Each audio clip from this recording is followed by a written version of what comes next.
сен қарсы шығу керек болған, немесе ол жерде сабырлық жүрмейтін жерде сабырлық таныту харам деді. Сабырлық жүрмейтін жерде сабырлық таныту харам деді. Мысалы, кәмән яқсиду харимаху бису. Фаиллам тахджу ғайратуху ва сакат, фахада сабру мухаррам. Мысалы, біреу келіп оның ар-намысына қол сұғады. Яғни, мысалы, біреу көшеде оның әйеліне тиісіп жатыр.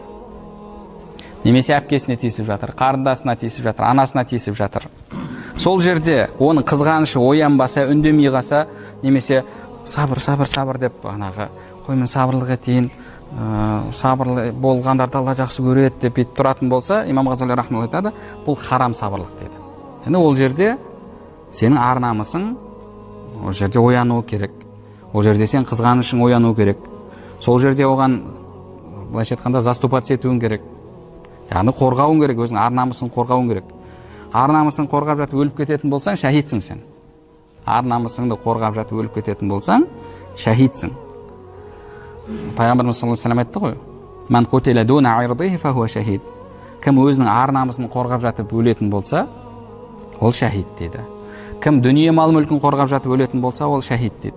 Яғни үйіне ұры кірді, мысалы. Соны қайтарам деп жатып өліп кететін болса, ол шәһид деді. Яғни бұндай жерде сабырлық таныту, мен сабырлық танытам, Аллаға тапсырдым деу, бұл не болып есептеледі? Бұл намыссыздық, бұл харам сабыр етудің түрі болып есептеледі.